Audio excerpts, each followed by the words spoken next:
Hello, good evening everybody.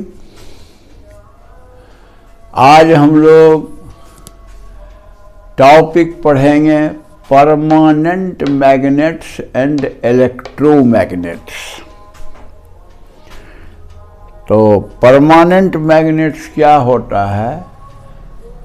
तो ऐसा substance जो रूम टेम्परेचर पर भी अपना फेरोमैग्नेटिक प्रॉपर्टीज को बरकरार रखता है, मेंटेन किए हुए रहता है, तो वैसे मटेरियल को हम लोग कहते हैं परमानेंट मैग्नेट।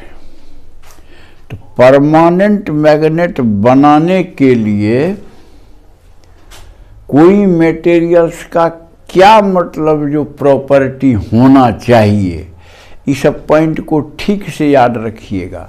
जैसे देता है कि नंबर 1, उस मटेरियल का हाई रिटेंटिविटी होना चाहिए। आपको तो ये रिटेंटिविटी नहीं पता चलता होगा, हो सकता है, क्योंकि वो जस्ट मैं इसके बाद में, इस वीडियो के बाद में वो टेकअप करूँगा हिस्टेरिसिस, तब आपको समझ में आएगा रिटेंटिविटी। उसे रिटेन करने का मतलब आप समझते हैं रोके रहना, तो कहने का मतलब कोई मटेरियल का हाई रिटेंटिविटी अगर रहेगा, यानी मैग्नेटिज्म को रोके रहेगा, ऐसा समझिए, तो कहने का मतलब वो बड़ा स्ट्रॉन्ग मैग्नेट बनेगा। ये प्रॉपर्टी मटेरियल में होना चाहिए, तब परमानेंट मैग्नेट बन सकता है। दूसरा है हाई कोएर्सिविटी। ये भी आप मतलब जो उसी हिस्टेरिसिस को जब हम बताएंगे इस वीडियो के बाद, तो आप जानिएगा। वैसे जान लीजिए, हाई कोएर्सिविटी, जब मटेरियल का हाई कोएर्सिविटी रहेगा, तो कहने का मतलब कोई बाहरी मैग्नेटिक फील्ड हो, या टेम्परेचर सडनली चेंज कर गया, या मान लीजिए कोई मैकेनिकल जर्क्स लग गया, तो उसका मैग्नेटिज्म बर्बाद ना हो, यानी वो मैग्नेटिज्म उसका बना रहे। तो ऐसे ही मटेरियल को हाई कोएर्सिविटी मटेरियल कहते हैं। तीसरा, more hysteresis loss so that more energy could be stored। तो देखिए, ये भी हिस्टेरिसिस में ही हम लोग बताएंगे। मोर हिस्टेरिसिस लॉस होना चाहिए, कहने का मतलब जितना हिस्टेरिसिस लॉस होगा उतना ज़्यादा, कहने का मतलब वो एनर्जी स्टोर किए हुए रहेगा। इसलिए ये सब जो 3 ठो हम प्रॉपर्टी लिखे हैं, ये तीनों प्रॉपर्टी जिस मटेरियल में होगा, उस मटेरियल से हम लोग बना सकते हैं परमानेंट मैग्नेट। अब परमानेंट मैग्नेट का यूज क्या है? तो वही मैग्नेटिक निडल मान लीजिए बनाते हैं। ऐसे ही टाइप का बहुत सारा चीज़ है जो परमानेंट मैग्नेट से बनाया जाता है।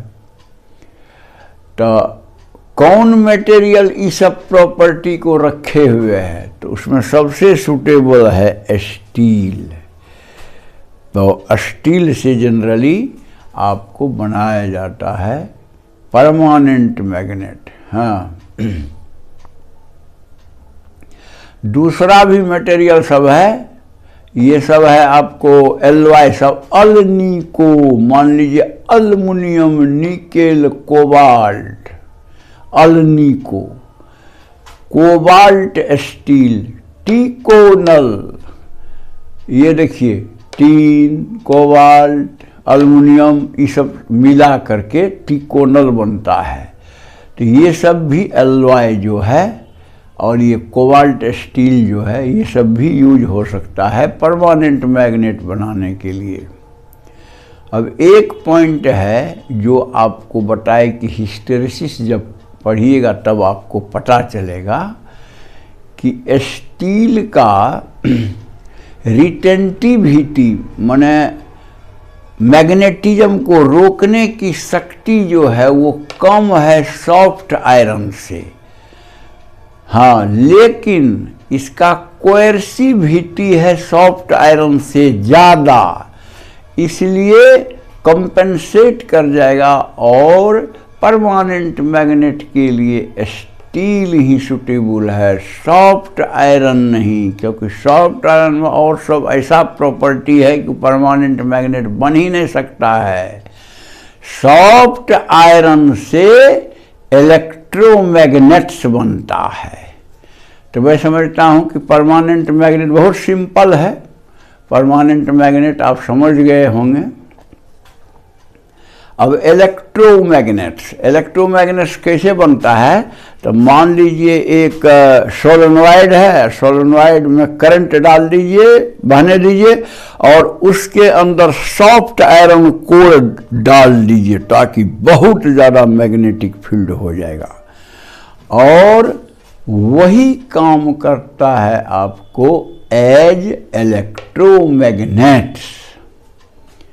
वही सब चीज़ यहाँ लिखा हुआ है कि जैसे ही आप सॉफ्ट आयरन कोर को, ये देखिए सोलेनॉइड बना हुआ है, दूर दूर वाइंडिंग दिखाया गया है, उसमें वो सॉफ्ट आयरन कोर रॉड डाल दिया गया है और बहुत स्ट्रॉन्ग मैग्नेट ये बन गया। लेकिन एक बात है कि जैसे ही करंट आप काट दीजिएगा कि उसका मैग्नेटिज्म बिल्कुल ख़त्म हो जाता है, क्योंकि उसका रिटेंटिविटी एकदम कम है। इसीलिए आपको मतलब जो तुरंत उसका माने वो सॉफ्ट आयरन एकदम विदाउट एनी फील्ड हो जाएगा। और जैसे ही करंट दीजिएगा कि बहुत ज़्यादा स्ट्रॉन्ग मैग्नेट बन जाएगा ये सॉफ्ट आयरन। बिजली रहा माने उसमें ये आपको सोलेनॉइड में, तब तो बड़ा स्ट्रॉन्ग मैग्नेट बना रहेगा इस सॉफ्ट आयरन कोर। लेकिन जैसे ही स्विच ऑफ किए उसका भी ख़त्म हो गया मैग्नेटिज्म, वो एकदम सिंपल सॉफ्ट आयरन रॉड रह गया। इलेक्ट्रोमैग्नेट जनरली जो है वो हॉर्स शू टाइप का बनाया जाता है, एक ठो एन एक ठो एस पोल, ताकि एन और एस पोल दोनों एक साथ रहे। हॉर्स शू टाइप का बना रहता है। अच्छा, अब इसमें भी है कि कौन सा प्रॉपर्टी चाहिए मटेरियल में इलेक्ट्रोमैग्नेट्स बनाने के लिए। तो देखिए, पहला हाई परमिएबिलिटी। कहने का मतलब परमिएबिलिटी तो आप जानते हैं कि मैग्नेटिक फील्ड को अलाउ करना चाहिए जाने के लिए, अपने में से पास होने के लिए ज़्यादा से ज़्यादा, वही हुआ high permeability.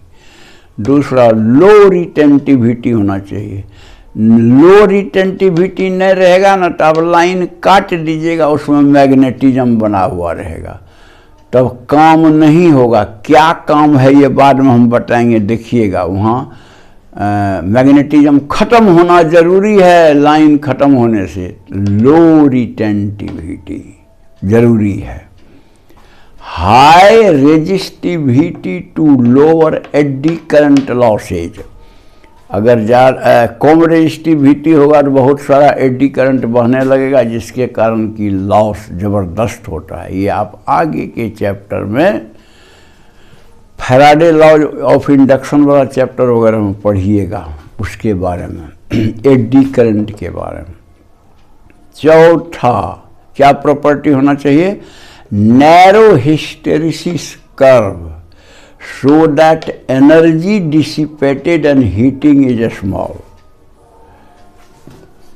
Heating are small. हाँ, ये क्या है? ये है कि आपको हिस्टेरिसिस कर्व पतला होना चाहिए। देखिएगा कैसा होता है हिस्टेरिसिस कर्व। पतला अगर हिस्टेरिसिस कर्व होगा, यानी उसका विड्थ पतला होगा, तो कम एरिया में रहेगा, यानी कम आपको एनर्जी स्टोर होगा, कम हीटिंग भी होगा। तो वो प्रॉपर्टी चाहिए हमको इलेक्ट्रोमैग्नेट्स में, इसलिए वैसा मटेरियल चुनना है जिसके लिए कि एनर्जी डिसिपेशन और हीटिंग कम होता है। तो ये सब प्रॉपर्टी मोर और लेस आपको सॉफ्ट आयरन में पाया जाता है, इसीलिए सॉफ्ट आयरन यूज किया जाता है इलेक्ट्रोमैग्नेट बनाने के लिए। अच्छा, यूजेज देखिए इलेक्ट्रोमैग्नेट्स का। In cranes to lift heavy mass of iron and steel. Factory सब में जनरली बड़ा बड़ा मतलब आयरन स्टील वगैरह का टुकड़ा रहता है स्क्रैप के रूप में, तो उसको उठाने के लिए तो आपको वैसा ही शक्तिशाली क्रेन चाहिए। तो इलेक्ट्रोमैग्नेट वाला ही क्रेन, क्योंकि बहुत ज़्यादा शक्तिशाली मैग्नेटिक पावर हो जाता है। ये सॉफ्ट आयरन में जब ये कॉइल के अंदर में डाल के करंट बहा जाता है, तो कहने का मतलब वो उठाएगा और वहाँ मान लीजिए ले जाना है, थोड़ा दूर ले जा कर के क्रेन वहाँ छोड़ेगा, स्विच ऑफ करने के बाद तुरंत गिर जाएगा। अगर मान लीजिए उसका हाई रिटेंटिविटी रहता, तब क्या मैग्नेटिज्म बना ही रहता क्रेन वाले थी का मैग्नेट का, और वो पकड़े ही रहता, वो गिरता ही नहीं जल्दी। तो इसीलिए आपको मैंने बताया था कि इसका लो रिटेंटिविटी रहना चाहिए, यानी मैग्नेटिज्म तुरंत खत्म हो जाए बिजली ऑफ करने के बाद में। यहाँ आप देख लिए उसका यूज क्रेन में। अच्छा, इन इलेक्ट्रिक बेल में भी वही है। Loud speaker and telephone diaphragms में भी इसका यूज होता है। जनरेटर एंड मोटर में हाई मैग्नेटिक फील्ड पैदा करने के लिए आपको इलेक्ट्रोमैग्नेट का यूज होता है। मैं समझता हूँ बहुत सिंपल चीज़ है दोनों, परमानेंट मैग्नेट्स एंड इलेक्ट्रोमैग्नेट्स।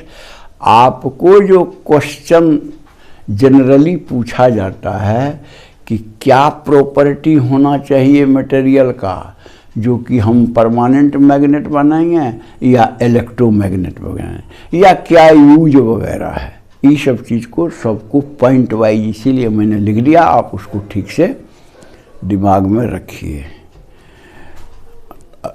तो अब जो है, अगर आपको पसंद है तो आप लाइक भी कर देंगे, और अगर नहीं किए हैं सब्सक्राइब जो आदमी, वो प्लीज़ सब्सक्राइब करके बेल बजा दीजिएगा, आपको वीडियो पहुंचते रहेगा और आप स्टडी करते रहेंगे। दूसरे को भी देना है तो आप शेयर कर दीजिएगा व्हाट्सएप वगैरह से।